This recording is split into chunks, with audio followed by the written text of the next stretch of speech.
of the advocates of privatization have not held out.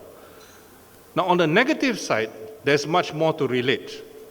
And I do not have time to go through that because that will take up so much time that you will be kept here, you'll miss your lunch and probably your dinner as well. So let me not get into the negative side about privatizations, but you know, for example, in Latin America, there have been popular revolts against the privatizations of water supply, and I'm very pleased that the Minister of Water Supply is here with us today. And we have seen a whole range of other issues which have been very much criticized on the ground in many countries.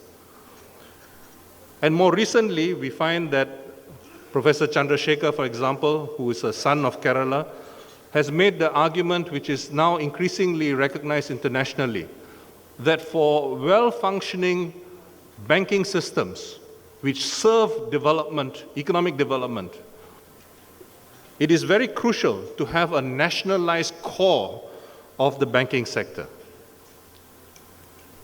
Professor Willem Buiter had previously argued that it was important to nationalize banking sectors in the considering the mess they had gotten themselves into with the crisis.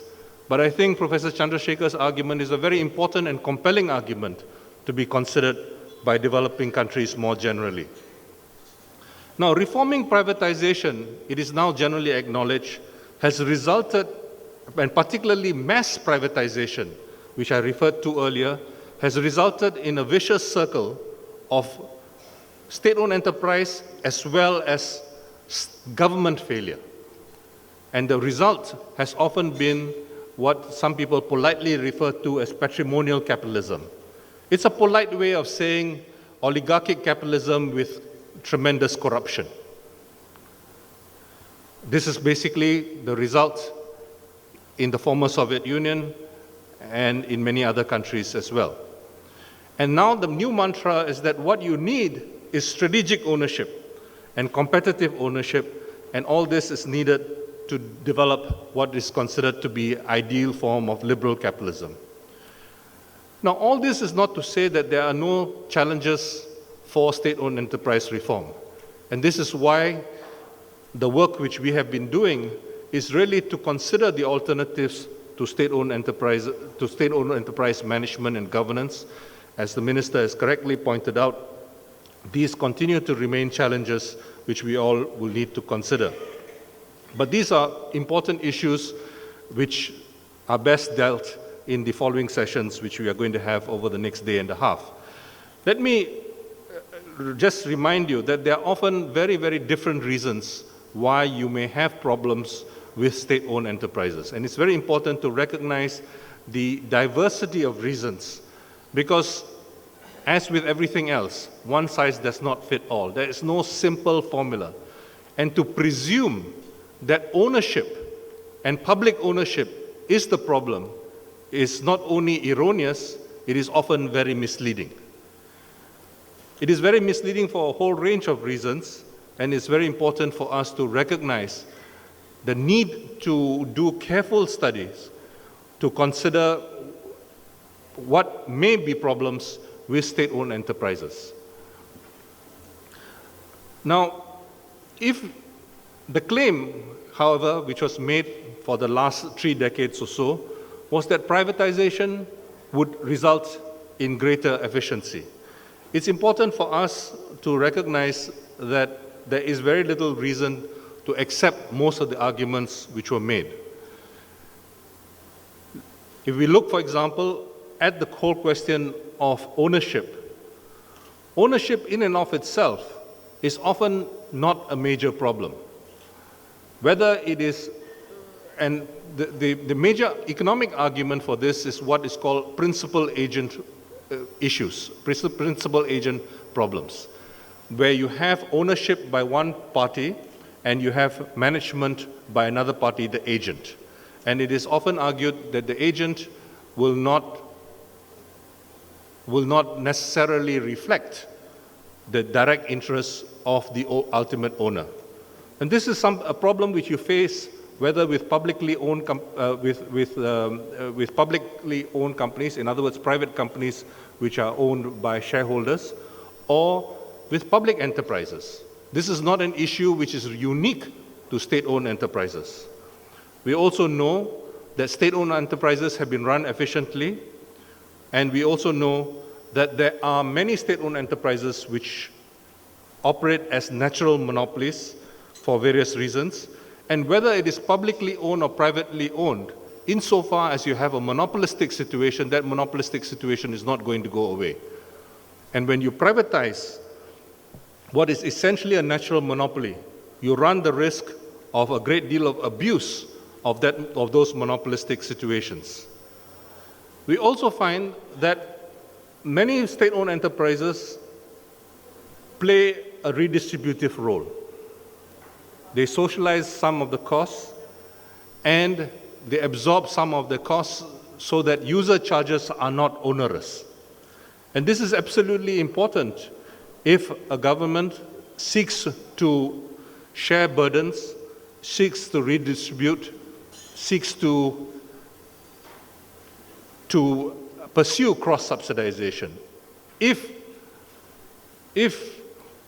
you have a situation where charges were put in full on users, you would have a situation, for example, where rural communities or remote communities would always have to pay much higher charges for obvious reasons. And this can only be overcome through some degree of cross-subsidization. Otherwise, you will have a situation where nobody would want to live in rural areas because of the higher charges which they would have to face by virtue of living in rural areas. You also have a situation where if you have dispersed share ownership of any private enterprise, it is very unlikely that shareholders would take the trouble to monitor the performance of a state-owned enterprise. So the whole question of the private owner taking a keen interest in the management of the enterprise really does not arise in most such situations. Another major problem, of course, is that if you privatize, and the keenness of the public sector in privatization will always be in the most profitable enterprises and the most profitable sectors and the potentially most profitable enterprises and sectors. When this happens, what happens is that the government is often left with the most unprofitable sectors and activities. And then it becomes a self-fulfilling prophecy, where the government is blamed for being inefficient precisely because it is stuck with the most inefficient and unlikely to be profitable enterprises and activities. Hence, you can have a situation where privatization will actually worsen overall public sector performance. And we often know, we know that in many situations, privatization often benefits the most politically well-connected interests in the private sector. It is not as if efficiency criteria prevail in such situations. Now, as we heard earlier, it is extremely important that the public interest and social welfare concerns prevail. We often find that privatization adversely affects the public, especially the poorer consumers, and of course, public sector employees themselves. Privatization only temporarily reduces fiscal deficits as revenue accruing from state-owned enterprises will be lost permanently over the medium to long term. And when there is privatization, it often diverts private capital from investments in new activities, creating new economic capacities, to taking over existing capacities which have been run by the public sector. Now, there has been some discussion now more recently about partial privatization and public-private partnerships, but in the interest of time, I will not go into that. I think it is very important for us to recognize that with privatization, there is a real prospect of having two different sets of services. One, for those who rely on public sector, and two, those who can afford much better services because they have the means to do so from the private sector. There are also many other adverse consequences. It is very important to recognize that in most situations where state-owned enterprises have been privatized, after the initial investment in taking over the state-owned enterprise, often helped by lending from public sources, we find that there is very little new investment. There is little new investment in enhancing capacity because the principal consideration is short-termism.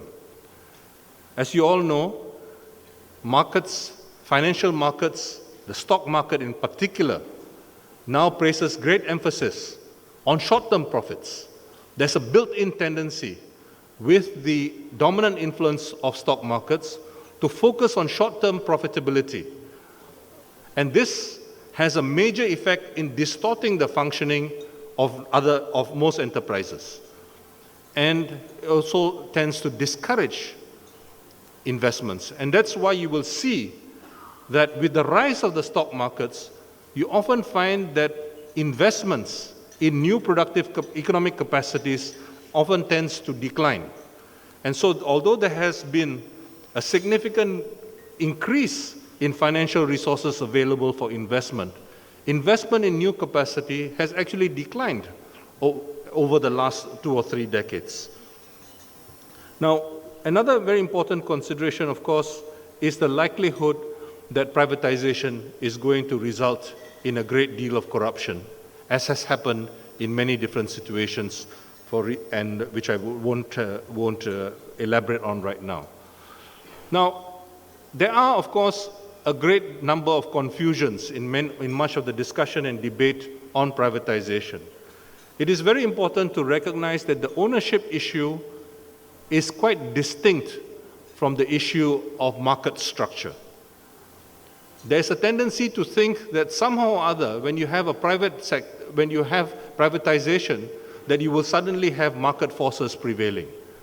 As I mentioned earlier, very often you have state-owned enterprises which are privatized, having natural monopolies or sitting on monopolies, and there is no change in the market structure following privatization. Instead, you often find collusion and cartel-like agreements. For example, if you look at what has happened with cellular telephony, and the privatization of cellular telephony has resulted in a great deal of collusion and cartel-like arrangements to keep charges up so that in order to maximize profits for the companies concerned. So what you end up, as we heard earlier, a great number of state-owned enterprises were basically set up mainly because the private sector had failed. If you look at the early years after independence, for example, in many of our countries, it was because of the private sector unwillingness to undertake certain kinds of investments which were considered crucial and necessary that state-owned enterprises were established. So you find that many of these kinds of considerations continue to prevail right to the present moment, and are very important for us to take into consideration when we're considering the virtues of state-owned enterprise reform versus privatization.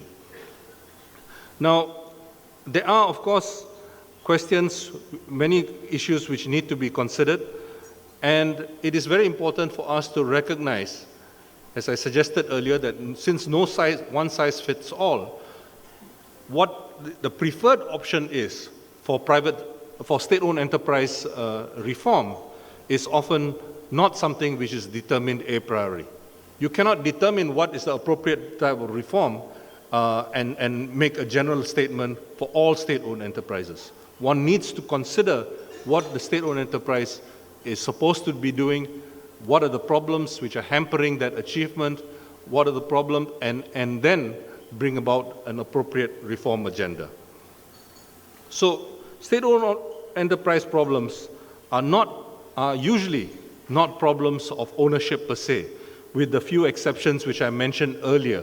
The example of National Freight in the UK, where ownership did matter, and the example of the Hungarian privatizations, where ownership did matter. In most other cases, ownership really has not mattered, and it is reflected in the outcomes of privatizations. So I hope I have made the case that state-owned enterprises may need reform, and it is important to demonstrate that state-owned enterprises can be well run, and it's also important to recognize that state-owned enterprises, while it's important that state-owned enterprises are well run, it is also important to recognize the larger imperatives which have already been mentioned and discussed. Very often, these reforms do not involve privatization, and there are other options which are often superior options which need to be considered. It is very important for us to recognize that the push toward, but in the dominant circles of decision-making at the international level, the presumption is still that private is superior to public. This is the common presumption, and it's important for us to recognize that while in present company it might not be necessary for me to make the case for state-owned enterprises, but in many other situations it is very often important and if not necessary to do so. Now, sometimes you find that privatization may bring about certain desirable changes. There's a mistake there, it's not charges, okay?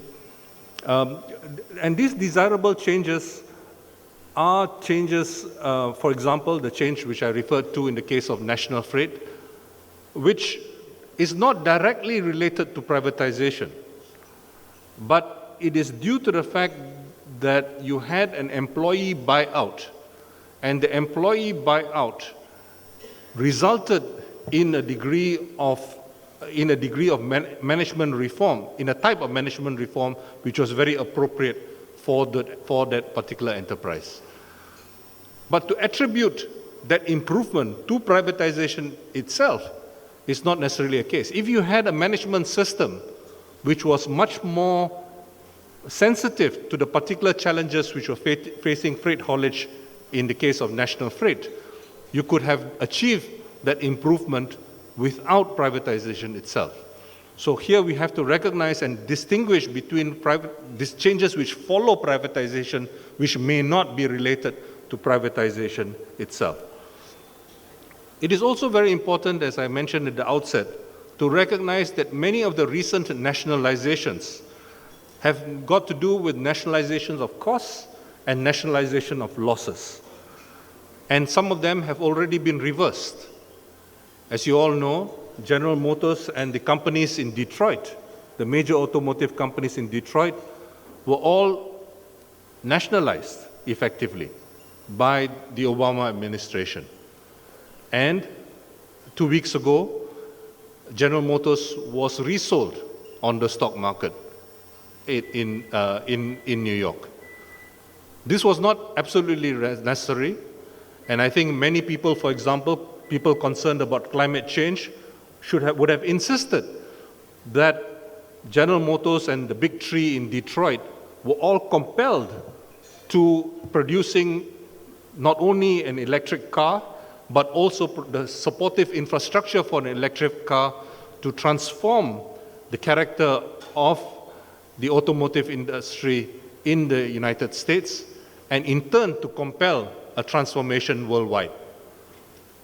As you all know, the electric car, especially if fueled by renewable sources of energy, would cause much less damage to the environment, and it would slow down the pace of climate change very considerably.